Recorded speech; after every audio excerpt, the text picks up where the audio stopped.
me look good.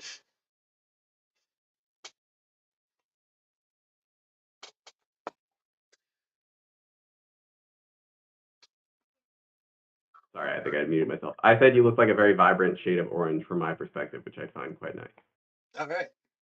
Well, we know you like your purple type errors, so Yes, yeah, that's true. Maybe I would prefer it if it were purple, but orange is better than red for sure. absolutely. All right.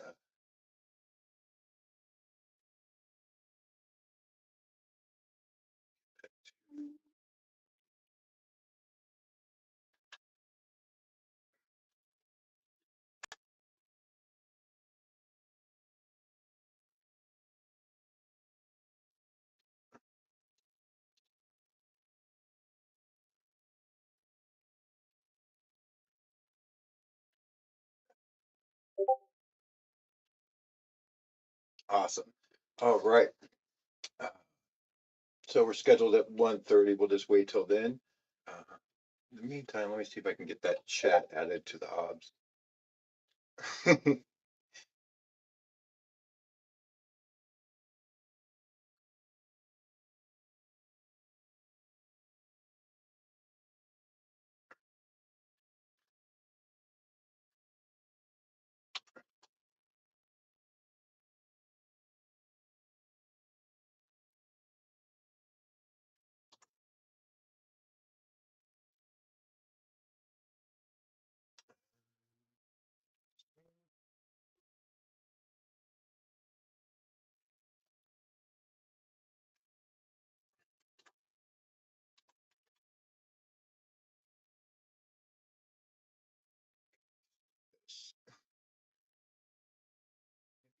Here next to you.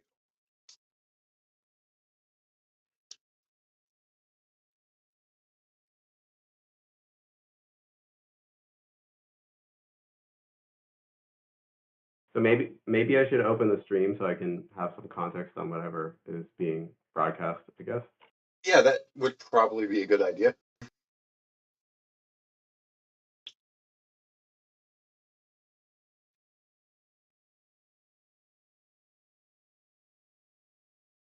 All right, so it looks like it's 1:30. We can get started. First, I'd like to thank David for joining me here. If you don't know who David is, he's the author of Archetype, which is something I'm very excited about because I'm all about data validation and making sure my data is clean. Um, I love the DX that he's put into it, and especially the performance of the DX. It's really quite nice. So, and of course, need to thank Algora and the sponsors of the challenge, uh, Unkey, Scalar, sorry, and Tigris. Um, so what I figured we'd do is just kind of run through what the extension does currently, maybe talk a little bit about some future plans, and do a little digging in on the trace viewer.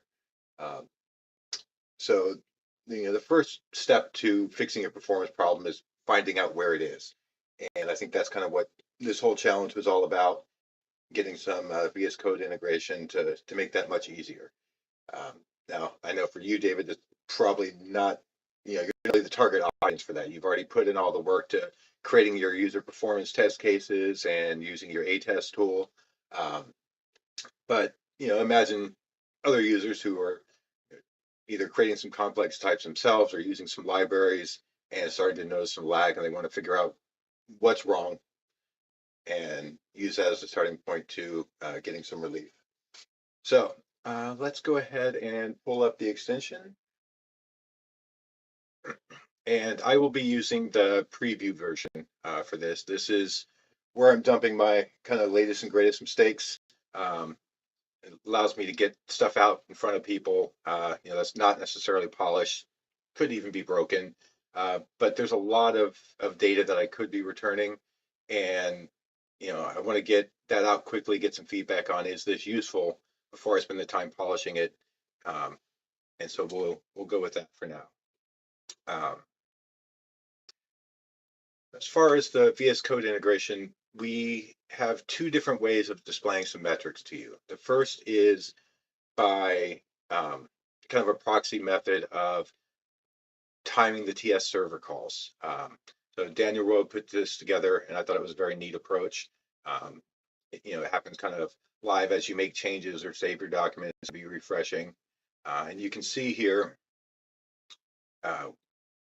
using the error lens plugin, we've got some hits, and what this does is measure how long things took and the variance or the difference between the average time a TS server call took for this file. Look at our problems. All right. So by default, this is going to show everything as just informational messages. I don't want to overwhelm somebody, get that sea of red. And so there's configuration options to set that up. But let me just save my file. These will have a ton of variance, right? Yeah, we can see these things changing wildly as we go. That actually, has its ups and downs, but it really reflects the actual experience a user has. So if you're just wanting to log into your repo and see kind of a real-time view of what it's like using TS server here, you get that with all its variants and asking this. But that's kind of good, right? Because we want to see those worst cases and make sure that we're not fine 90% of the time and horrible 10% of the time. So I think this is definitely going to be helpful. And David, just feel free to interrupt me at any time. I tend to ramble on, especially when speaking in public, because I get a little nervous. Yeah, I also tend to ramble a lot, so I definitely understand that. All right. So let me just go ahead and show what this looks like with some better settings. I'm going to put a warning on here and an error threshold on. Yeah, I tried to put a decent number of knobs to turn because I like playing with settings and customizing things just how I like them. Now if we come back in here, we should see. Yeah, all right. So we have some warnings and some errors showing up here. And of course, you can tune those any way you like. If you don't want to see any errors and just want warnings for your highest values, obviously just do that through the thresholds. There is also the option to, instead of putting in fixed values like I just did, to put in relative values. So instead of thresholds being on the time, it would be on the percentages. Personally, I like the fix, but if you have no idea where to even start, maybe start by putting some relatives on, get an idea of what your longer time checks are, and then if those are good for you, fine. If not, make the absolute thresholds. All right. So then the other method we have, and let me just go ahead and turn off the real-time ones, or TS server ones.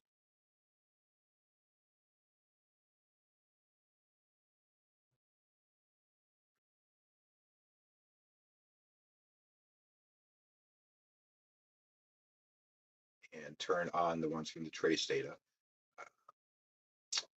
All right, so our problems have disappeared. And we now have a whole new set of problems. It's kind of how life goes, right? So you'll notice these have a little bit more information to them. So we have the check time, but we also have this type section here, which is very similar, I think, to what David measured in A-test for his instantiation count. These are the types that were created during the time this type check was happening. So we have one that was created locally at that stack frame in the trace, and then the sum of the types for the children is 4K here. Right. And I mean, that is at its basic what the extension does. We'll get into the trace viewer here in a second, but maybe what are you thinking, David? Oh, looks like he might have frozen.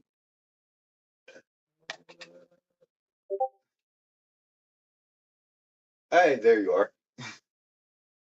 Uh, no sound though. Yeah, sorry about that. I don't know why I was having some connection issues, but hopefully I'll be back now.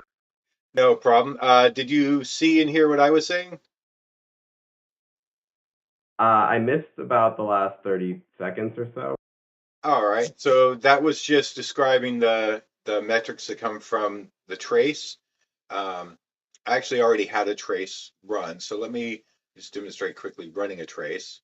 Um, you would just simply right click on, this is a mono repo, so right click on the package that you want to trace and run the trace. It'll think for a minute, and then we would see updated results here. Uh,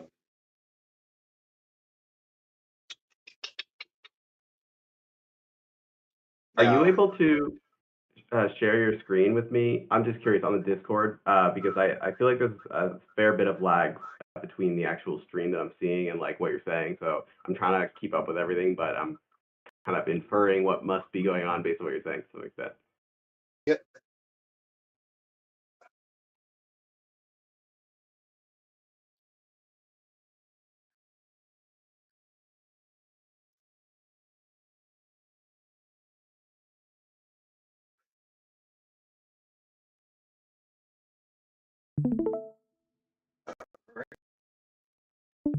Great, thanks. no problem.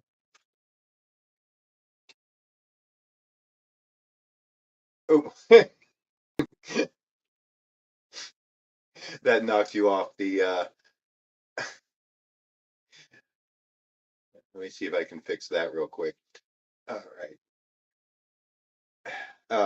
While I do this, thought so far.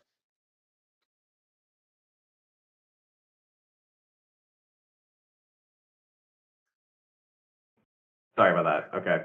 Um, Yeah, so definitely I think having tons of access to this kind of deep information about everything the TypeScript server is doing can be very useful, and can be surprising in many cases, like how long certain calls take or how much variance there is and everything. And so yeah, it's great. There's a lot of settings to configure that. I think that probably that some of the other work that you've done is to sort of try to like isolate out like some of the more consistent like distinctions that would be more correlated with like things you could affect by optimizing your types. So I assume that like probably a lot of the default settings and like the kind of like default workflow that the extension would encourage would focus on those metrics that are a little bit more deterministic or that like sort of leverage some kind of sampling that will ensure that if you're reacting to like some change and some error based on like a delta in your editor or something, that it's hopefully actually related to a change that you had just made. Yeah, that's definitely part of like the long term stuff that I want to do. Um, I don't have anything really solid so far, right? There's just a lot of kind of data I need to gather, find those kind of patterns, and I do want to work that back in, maybe have some like suggested fixes, things like that that can pop up. Um, Maybe also, storing these off, and getting you some change over time information that's a little tricky because your code could be changing as well, right? So there's a lot more to do in that space. I agree, and definitely excited to tackle that kind of next phase. Yeah, no, that makes total sense, and I think the like relative threshold stuff is very useful for kind of like um, the kind of stuff you'd be concerned with. If you were wanting to optimize your types, like this would be the kind of thing that I would use initially when I'm investigating a new repository or wanting to like optimize my own repository or something like that to sort of get the lay of the land in terms of like where potential hotspots are and try to like break those down. I know that you like kind of can drill down into some of the like child types that are recursively being instantiated and like slowing down the type server potentially. So I think this kind of thing will always be is a great. I mean, you say I'm not the target audience, but I definitely think this kind of tooling is very useful for me It just sort of like depends on the context in which I'm working. I think that probably like once you have like optimized types, relatively optimized types in place, um, you'd likely like want to implement benchmarks or something like that using something like a test so that you can just track changes over time. Probably easier to do that with like, a CI process than in editor. But I think for like initial exploration that this kind of thing will always be very powerful to just like build intuitions quickly about where to sort of investigate. And in a lot of my consulting work, like that's exactly what I need to do. So I definitely think that that's very useful. What are the default settings in terms of like thresholds and things like that when you sort of like first open up the extension? So the default is that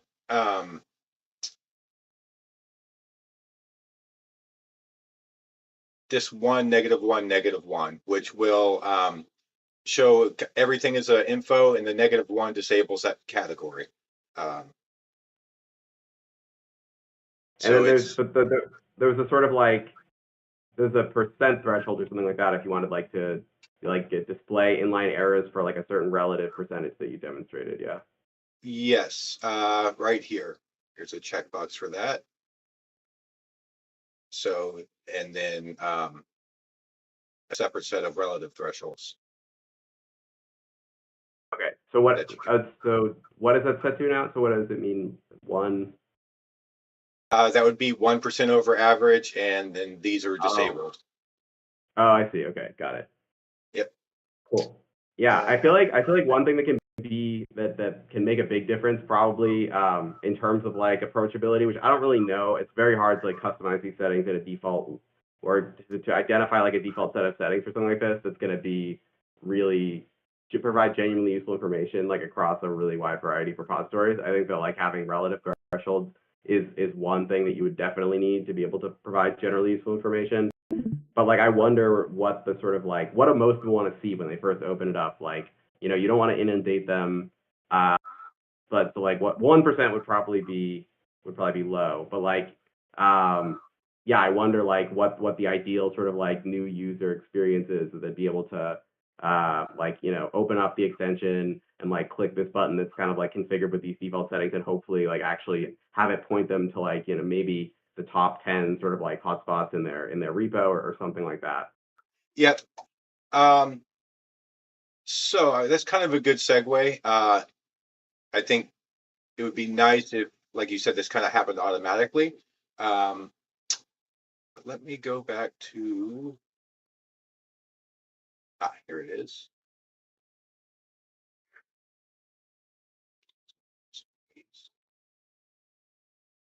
The trace viewer. And what I've been doing to find that, what are my hotspots? It's just coming into the trace viewer, searching for check expressions, and then filtering by or sorting by duration. And boom, there's kind of my list of my most expensive type check calls. Um, Yeah. right.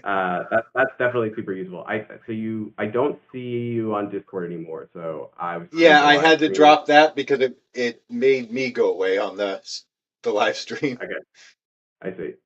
Um, okay, I'll try to follow along. Yep. Yeah, so you just sorted the calls.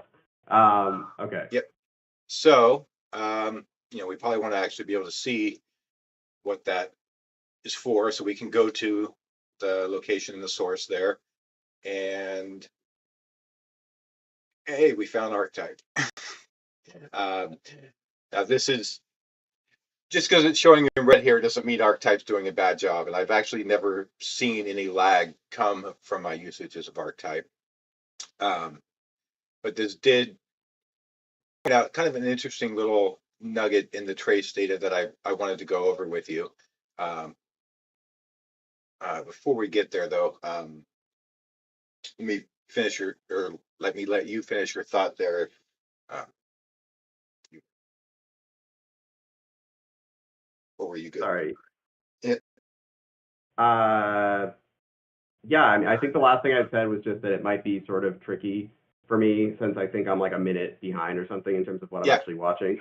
But Gotcha. I can try to kind of infer what you're doing from the description and remember where you would have been or something like that. Yep.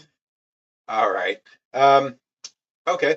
So let's kind of maybe dive into this little interesting nugget I found. And I know you're quite good at optimizing types, and it really shows when you're using archetype. And so, like I was saying, when I look here, even though this says 620 milliseconds, which sounds like it might be laggy, and we have to also keep in mind that that's including the overhead from tracing. So we slash some off for that. Um, and then, any sort of pipelining or anything like that that happens before you see it in the editor um, doesn't necessarily mean this is actually causing a lag for the user. Um, but it is an interesting case to look at. So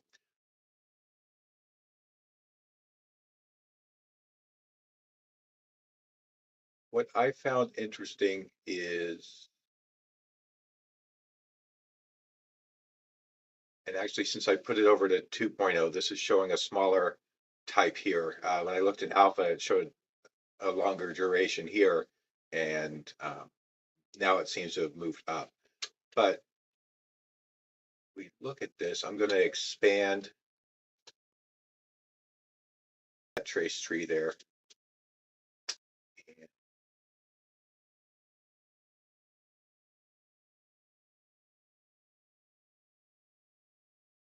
Maybe I shouldn't switch to 2.0. I'm not actually seeing.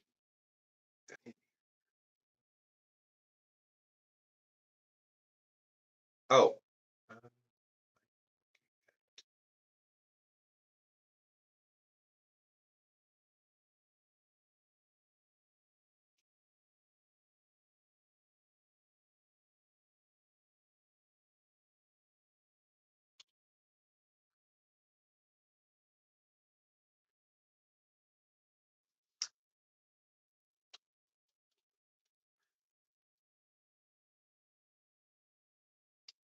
I need to switch this back to alpha. But um, what I was seeing was something very interesting where, and I hope this is caught up enough.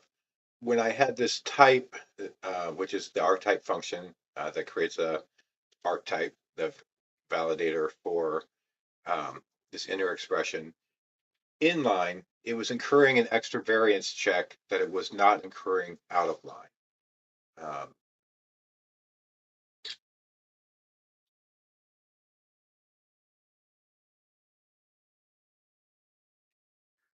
Got it. Okay. uh, So in this example, which again I can't exactly tell where you are now or anything, but like in this example where you have this object that has a nested type in it, but there's no outer type, right? all right, let's give it a second to catch up here. And maybe we need to deal with just not seeing me. That might not be such a bad thing.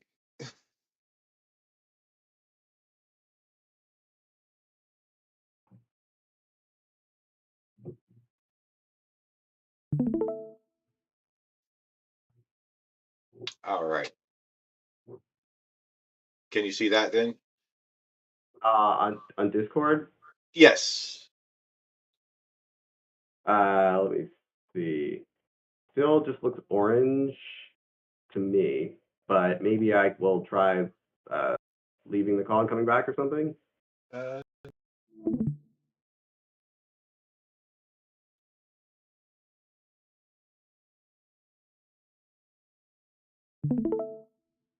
I can hear that like you're joining or something like that, but yes. for some Uh, uh, let me I'll try leaving and rejoining, I suppose. Hopefully that won't screw anything up.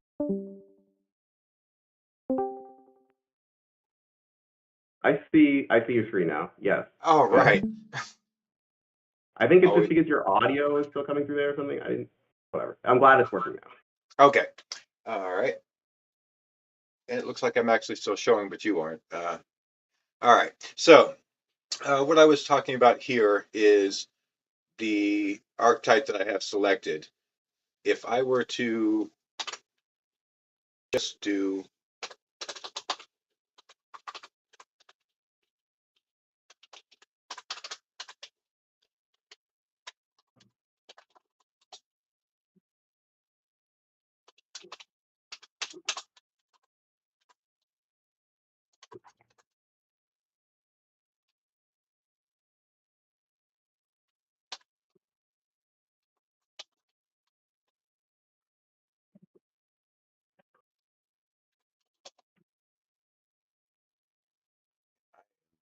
Not sure exactly what's going So on line 12, I think you just want the closing, looks like a closing square bracket and a on. Yep. parenthesis.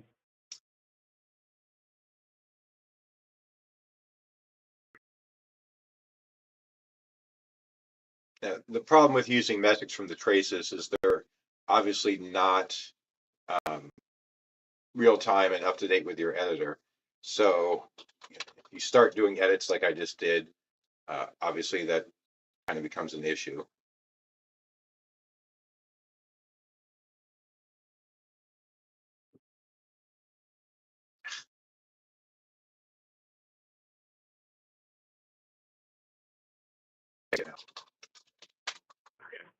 Good, yeah. Less red is always good.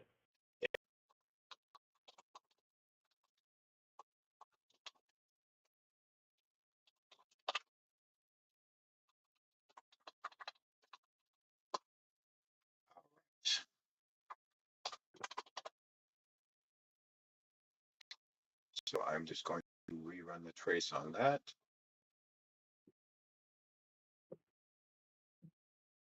Yeah, and so what I've found anecdotally, which I still don't, I have some instincts about this because I know that TypeScript will in some cases use like an outer function call in the context to infer a parameter that's passed to an inner function, sort of like from the top down, which I find to be very confusing.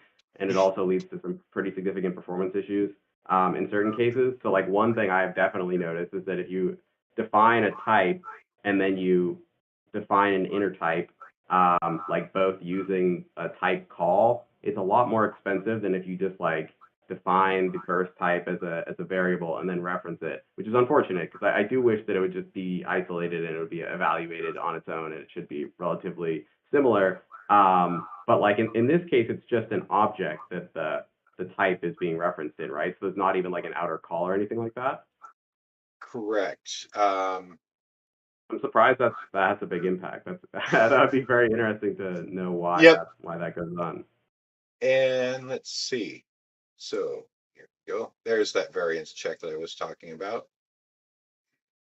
Pop up some information on it. This is kind of that whole work in progress aspect of the preview. This whole modal dialogue is not really formatted well at all and doesn't have, it'd be nice just to have a go-to here, right? But we don't have it yet. Pop out of there 1 second and explain what we're looking at. So this line here is the freestanding one, and we see some extends checks basically here happening, and there's a decent number of them, but the expensive ones here are listed first, and we don't see any of those variance checks happening in the freestanding one. But then, and this looks a little bit different than it did when I was looking at it on alpha versus 2.0. At alpha, it seemed to push those variance checks down a little bit deeper, whereas here they're a little higher up. And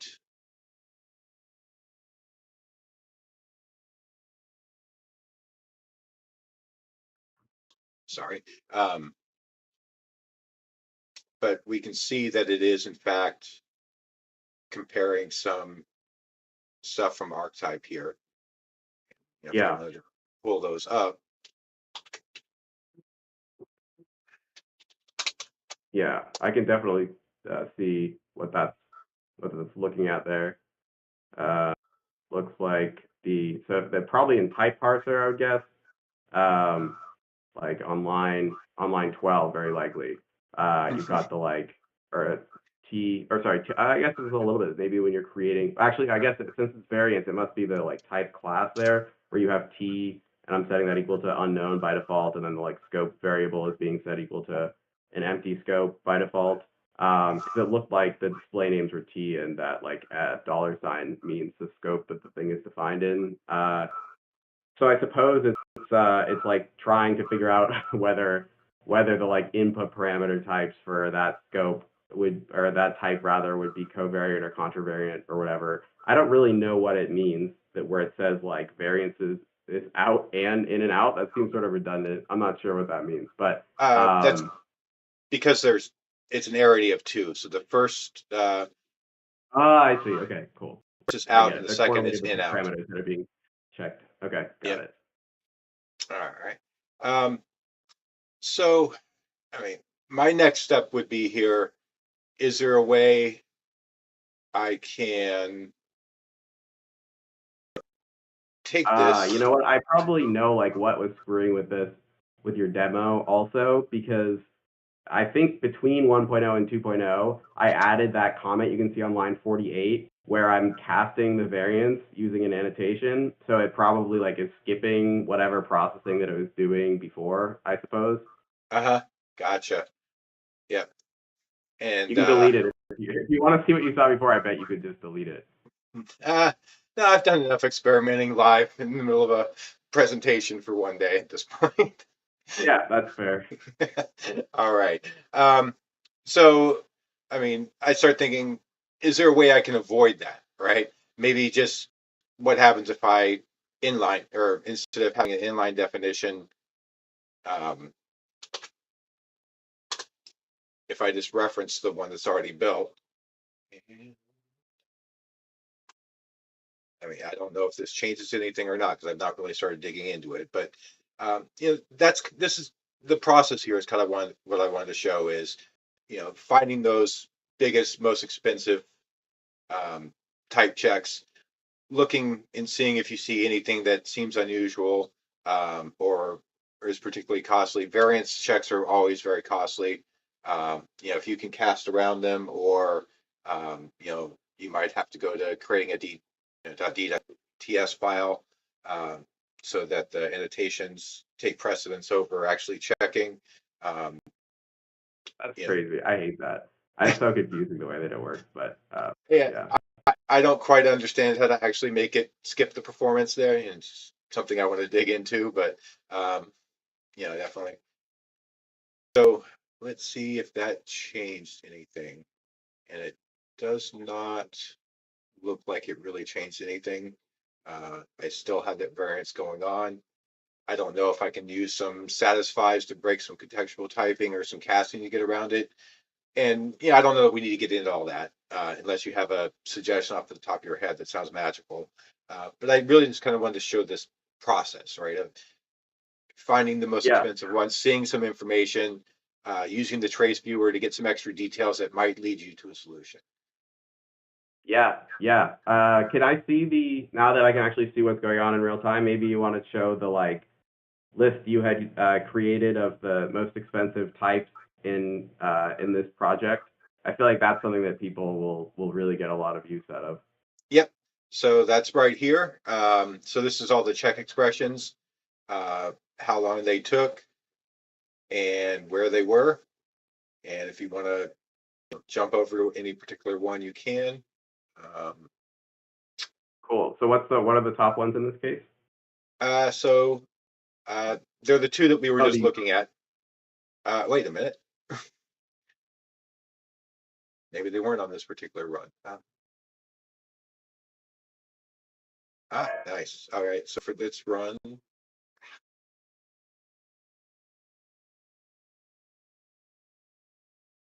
yep, this one was actually more expensive. And this is interesting. my own code where I got myself. So that's good. And again, that 786, Yeah. 761 looks big, right? But with overhead tracing and whatever, it's something you want to look at, but it's not necessarily indicating a problem. Yeah, I would guess that probably it has to do with like when the when the library is first loaded and it probably has to like cache a bunch of internal types and stuff like that as it's going through like validate definition and infer definition and everything for the first time. So that's probably why it's so high. And yeah, so like when you're in editor, generally speaking, like yeah, maybe you like open up the editor and you see TypeScript server like loading for several seconds or whatever Yep. when you first open it, but then once you edit things after that, it should be pretty quick. At least I would hope, because like, if we have those cyclic scopes with 500 types and we want those to work, we're certainly not going to get very far if one type takes almost a second. That would be pretty disastrous. So hopefully not. Yeah, I can see that, and I've kind of seen. I've noticed when I look at some of the Zod ones, it attributes a whole lot of time to one particular. Usually, it's a Zod.array or a Zod.tuple. A lot of time gets attributed to that, and that's probably, like you said, some of that startup costs. And that's where those other metrics, the TS server metrics, don't necessarily suffer from that, or don't seem to as much. Um, so kind of using both might help out there. All right, so yeah, this most expensive one actually is using that payload um, from So that interesting, because type. that doesn't look like there's any sort of like non-trivial typing going on there, is it? Uh,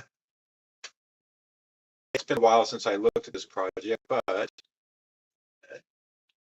there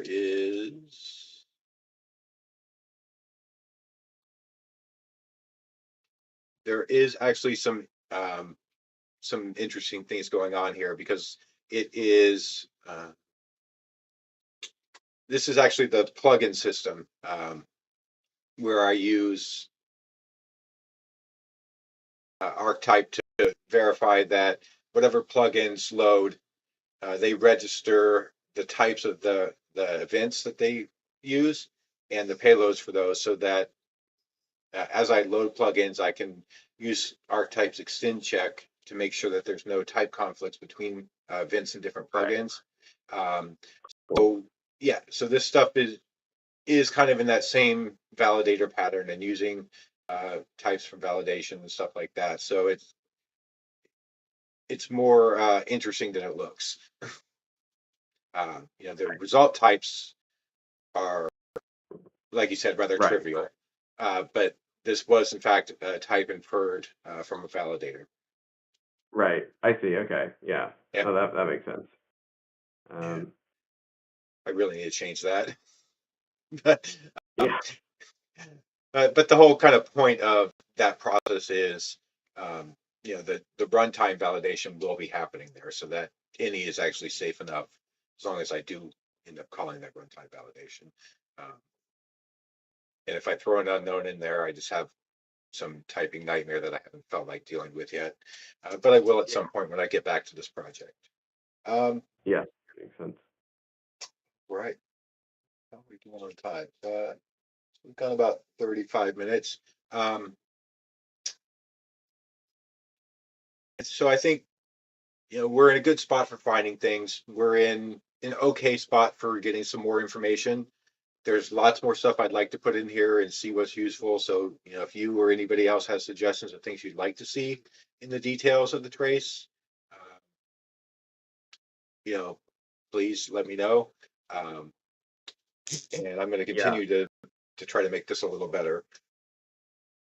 Yeah. I think it has tons of potential, and I think that like already this is going to be really useful for investigating like which entry points in a given repository are sort of like causing the most pain, and you have to drill down to some extent and use your intuition from there about what stuff is just genuinely expensive versus if you see things that are contrary to like what your intuitions would be about how much complexity there actually is in a type, but yet it's very expensive to compute. Those are the best areas to investigate. And so like currently the workflow for that would be using like the TS trace tooling directly, and then trying to like, open up the heat map and correlating it with the individual files. And so, yeah, that can be pretty tedious. So like even just having Yes. a list you can sort in editor, that you can like navigate directly to the places that are causing the most problems is already a big improvement in terms of the workflow there.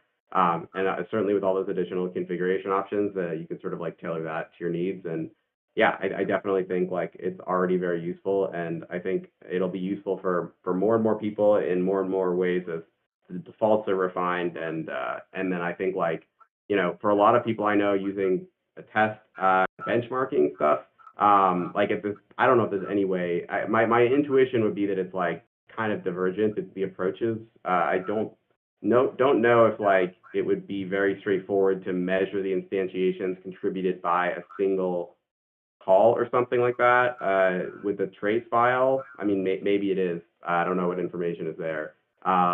But yeah, maybe you would know better than me if there's like any kind of like instantiation or like type instantiation information that's stored in those trace files. Uh, no, but I think I've worked around that to a degree. Um, so, like I said, these type counts here, I think an instantiation is basically um, the creation of a type by the compiler. And so, yeah, I don't have a direct link that says this type was for this expression, but I can say that it started checking this expression, then it created, you know, these 3,856 types, and then the check expression ended. So Yeah, it's very likely that they were created because of this, especially yeah. JavaScript being single threaded, right? So I think we actually can do, if not exactly that, something that serves the same purpose. Um, That's really cool. Yeah, that'll be really interesting to investigate more from this perspective, and also even in terms of the way that a test benchmarking works. Like currently, what it would do would be to like look at it would sort of like diff like the project without a particular call versus the project with a particular call, like isolated in some file, and that's how it would calculate like how much the cost is. But if there's a yep, way to like run this kind of trace on the entire repository and you get back actually information about like what everything contributed individually, I guess there'd be a little bit more you'd have to worry about in terms of caching and stuff like that. But like that could be a very powerful tool. yep, uh, yeah, and I think we've almost got all the pieces to kind of make that integration with ATEST happen. Behind the scenes, there is actually a WebSocket server running here, right? And VS Code's communicating with the WebSocket server. That's what's actually running the traces and capturing all the information and sending it back and forth to the uh, WebView panel here in VS Code. And so you could, and I do plan on publishing that as a separate package. So we could integrate ATEST with that instead of calling the trace at the command line, call the trace, via the WebSocket server, and then you can query back all the information you want. Uh, Yeah, yeah, that's really so cool. I'd love to see some integration of ATEST with that, and that'll enable people to write um, extensions for, say, JetBrains or some. I love using VI. I could do some VI integration, just like the VS Code here, and who knows what kind of other interesting use cases people would find for the server. Um, and it's nice. It also actually runs a little bit faster than tracing at the command line because there's no file I/O that's happening. So it also has a Hmm. little bit less overhead as far as your trace timings, because it was I doing see. file I/O in the middle of all of this. The types dumped at the end, but the individual trace lines dumped as you went. Um, so maybe not a big difference, but I'll take any little wins I can get to get more accurate information. Yeah, for sure. That makes sense. Yeah, so I think especially if you're a library author, I mean, I think this would be useful for anyone. As a library author, I think the way you'd sort of approach this would be to create some benchmarks, likely, and then you can use this to sort of like investigate within those benchmarks what's going on. You want to create some kind of scenarios, even if it's just your unit test. So, like for example, in a test, there was a feature added recently by Sean, who works with me and is awesome. And he built like a feature where you can write a test dot instantiations like in a test, and it will tell you how many instantiations are contributed by the contents of that test. But essentially, like as a library author, you're kind of like try not to care very much about your own source code in terms of its like type complexity, and hopefully it's not that high. But what you're really interested in is like when people use your API, like how expensive are the types. So usually, what kind of like entry points you're going to want to be looking at are your unit tests potentially, and if you've written type benchmarks, obviously that would be like a good candidate. Whereas I think if you're just like an end user building like an app in a mono repo or something, um, and you are looking to like investigate sluggishness in editor or something, you're probably going to be looking at like your source files and like your primary entry points to your TRPC server or whatever that it is. But I think in either of those cases, like having the ability to sort and filter that stuff will be a big help. Yeah, absolutely. Um, so, is there anything you see going forward in this space? I mean, that you'd like to see tackled? I mean, I know we talked about the kind of the A-test integration there a little bit, um, and we talked a little bit about maybe finding some of those patterns and presenting a more high-level summary to the users in the tool. Um, Yeah, I think the biggest thing, like in the long term, if we want to address the sort of like ecosystem wide issue of like very complex types and people not having insights into, why their editor is slow, I think that like the the thing that's going to be the most impactful is having it be like as intuitive and just as like we're just gonna guess like what's gonna be impactful to recommend for 90% of people, and like there's some config settings maybe for like super users and stuff to tweak it, but like the way that most people engage with this kind of thing, like it has to be like I open my editor, I like click a button, and like it just shows me where the like problem areas are and tells me like oh like maybe now try like looking through the like recursive type calls here and do something. And then I think like people, there's still going to be challenges there, but like that would be something that people would be able to follow along with. Whereas like I think now it's still all the tooling, like especially the tooling before this existed. I think this is already like a very good step in the right direction. But all the tooling is like too opaque and like too confusing, and there's too many steps for people to like get the information that they need. And the result is that people don't know why their types are slow, and they don't know what to change, and they don't know which libraries are like causing those things. So they don't have any of the insights. And I think that an extension like this is the best way to like provide those insights to like average TS devs, just like working, again, probably building like apps and monorepos and things like that, and trying to figure out why their types are slow. Like it's a very common use case. And I think like optimizing around that use case, I would hope would kind of like have that potential to like really shift the like ecosystems perspective over time, where right now like people just get overwhelmed by this stuff and they have no idea how to deal with it. And then also like they come up with pretty bad like opinions, I think, about like whose fault it is their types are slow. Like people talk about the language a lot. People talk about like TypeScript.